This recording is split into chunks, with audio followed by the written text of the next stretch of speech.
Hi, second grade friends. We're continuing on with the magic trap. Remember, Jessie was in the basket. They were practicing their magic trick. Let's see what happened. Are you okay? He asked her. But it wasn't the kind of face that went with those words. It was not the kind of face her mother would have said if she had been there. Jessie looked from Evan to her dad and then knew that they knew something she didn't. She didn't like that feeling, but not as much as she hated the feeling of being locked inside the basket. Nothing was worse than that. I want to call Mom, she said. Evan stood up slowly and began to set the basket back the way it was supposed to be. She can't talk today, remember?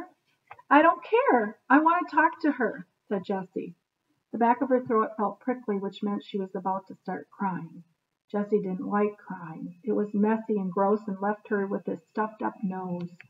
Plus, she did not want to cry in front of her dad.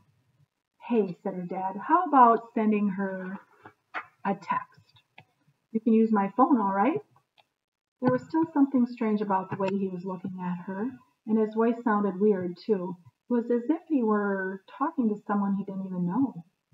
Her dad punched buttons on her phone and then handed it to her. All set, he said, just type what you want to say. Jessie turned her back on Evan and her dad. She was good at typing, and it took her less than 3 seconds to type what she wanted to say to her mom. 2 words. Come home. Jessie's missing her mom a lot. Take a break, Evan said to Jessie on Friday afternoon. They had been running through the show for the past hour, and they were both hot and tired. The outdoor thermometer read 92 degrees, but the air was so sticky and thick that it felt like 100. To make things more difficult, odd gusts of wind would occasionally blow through, upsetting the prop table, sending the cards flying into the air and then disappearing, leaving the air even heavier than before. Evan knew Jessie was doing her best to keep everything in place, but she only had 2 hands. And then Professor Hoffman started to act really strange. He kept hopping around the edges of his large cardboard box.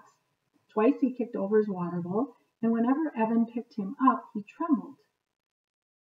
It's the barometric pressure, said Jessie. We measured it today at school. It's dropping because of the storm. Rabbits don't have weather stations, said Evan. He was frustrated because he hadn't had a chance to practice the grand finale. Animals can tell, though. They can sense changes in air pressure, and they can hear infrasounds. Professor Hoffman knows that Annabelle is coming. Well, if he's so smart, does he know when Dad's going to get off the phone? No, said Jessie. I don't think so. Jess, that wasn't a real question. Then why did you ask it? She said. She was setting up the cards for the first card trick exactly the way he had taught her. But the wind kept blowing the cards off the table. We should practice inside, said Jessie. I can't practice the grand finale inside. I need the hole in the floor, remember? Well, practice everything else inside, and then when Dad gets off the phone, practice the grand finale outside. But he hasn't gotten off the phone for the last 3 hours. He's never going to get off that phone. Evan needed his dad because after Jessie's panic attack yesterday, his dad had offered to be the one to climb into the basket and disappear. At first, Evan had thought it wouldn't work. His dad was a whole lot bigger than Jessie, and Evan didn't think he could fit inside the basket. But it turned out that if his dad scrunched his legs in a particular way, he could just barely squeeze inside with the lid closed. Evan had felt so glad and so grateful that his dad was willing to do the trick in Jessie's place. The show wouldn't be ruined. He could still perform the amazing disappearing trick. But after walking through the illusion once yesterday, their dad had been too busy to rehearse anymore. I've got it, Evan, he had said. It's not that complicated. We can practice more tomorrow if you want. But when tomorrow came today, his dad had been even busier. Something important was happening somewhere in the world that had their dad's full attention. Come on, said Evan. Let's take all this stuff inside. Maybe we should take the curtains down, too, he added, eyeing the long red velvet drapes they had hung over the arch. Every once in a while, the drapes would fly in the wind before dropping down to their usual droopy position. No, said Jessie, the storm isn't going to get us. It's tracking west about 200 miles. She sounded disappointed. Jessie liked to see things firsthand. Evan looked at the curtains. It would be hard to get them down without help. Even though Evan was the second tallest boy in fourth grade, he still wasn't tall enough to set down or take down the curtains without a ladder. And their dad? Evan knew better than to ask for his help. Evan's mother wasn't a whole lot taller than he was, but they made a good team. He could hold the ladder and she could climb up, or the other way around. Whenever there was a tough job to do, they figured out how to do it together. Installing the air conditioners, moving the refrigerator, digging up the dead lilac bush. Evan heard the screen door slide open. He looked up, and there stood his father in the doorway with the phone in his ear and an envelope in his hand. He waved the folder at the two of them. "Take out," he said. "You can pick the place." "Oh, I don't want takeout again," said Jessie. "I want real food." "Sorry, Toodles, I don't have time to cook dinner." "Do you even know how?" Jessie asked. Evan knew she wasn't being sassy. She just had never seen her dad cook. But Evan was older, and he could remember a time when their dad would cook huge pancake breakfasts on sleep-in Sundays. That's when their mom got to sleep late and their dad took care of them. It hadn't happened often, but Evan could remember. "Oh, I'm an amazing cook," he said, waving the folder again, "but not tonight." Then his attention turned back to his cell phone, and he said, "Yes, I'm waiting." "No, that isn't the reason." And he dropped the folder on the porch and went back inside. The pizza was heavy and greasy and sat like a lead ball in Evan's stomach. He'd eaten 4 slices, which was 2 more than usual. It wasn't even about being hungry. It was just about wanting to eat. "I feel like I'm going to throw up," said Evan. "That's because you ate like a pig," said Jessie. It was her turn to do the dishes, which was lucky for her because there were only 2 plates and 2 cups. Their dad had grabbed a slice and a napkin and headed into their mother's office. Rule number 2 in the Tresky household was absolutely, positively no food in Mom's office. "Actually," said Jessie, "pigs don't overeat. They eat just until they're full and then they stop. And a pig can run a 7-minute mile. Also, pigs can't sweat. That's why they roll in the mud to keep cool." Normally, Evan would have argued about that 7-minute mile. A pig couldn't run that fast. But he was too busy thinking about his mother coming home tomorrow. She would be home in time for lunch. No more greasy pizza.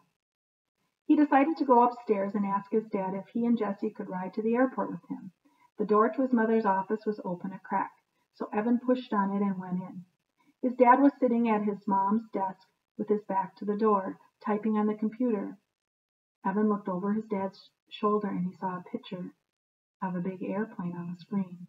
His dad was typing information into a form, and when he heard Evan behind him, he held up one hand as if to say, "Hold on, just a minute." He clicked the mouse one last time and then turned to Evan. "Change of plans," he announced. "Did you know there's a storm coming up the coast?" "Yeah, Dad, we've been studying it in school all week. Jessie showed us the article she wrote." "That's right, it's a good article." "Okay, so you know, and Jessie knows." "Okay, that's good. So look, I need to head out tomorrow as soon as your mother gets home. I'm going to be lucky if I can catch a flight out before the airports start to close. Atlanta's already closed, and they'll close JFK by morning, which means I might need to go west to fly east." Evan's dad turned back to the computer screen. He began to scroll through the long list of flights. "Or if I could get an earlier flight to London, squeak out before the storm hits, and then I can connect in Dubai, and then from there, well, I'll figure that part out later. There are ways." His voice trailed off as he stared at the screen. Evan felt as if his dad had forgotten that he was even in the room. The silence between them opened wide like a canyon. "So you're going to miss the magic show?" Evan finally said. There was another moment of silence. Evan could hear the rain beginning to fall on the roof above his head, and he thought about the red curtains hanging on the stage. They would get soaked. He hoped they wouldn't be ruined. Evan's dad turned around to face him. "I'm really sorry. I am. Believe me, I was looking forward to it. But hey, you don't really need me for that disappearing trick. You can do it with the rabbit, or how about one of your friends? I bet one of them would love to be in your show." "But you said you would." His dad had promised. Evan looked around the room. This was his mother's room. Everything in it felt as if it was a part of her. The books on the bookshelf, the stacks on the paper, the desk, the chair, even the tiny attic window tucked under the eaves of the roof felt like her window. How many times had he come into this room, and there she was sitting at her desk working? It was one of those things you could count on. Sorry, man, something's come up, something big. I can't tell you what, but a lot of lives are at stake, and well, I have to be there. Trust me on that. I don't have a choice. You're not the only reporter in the world.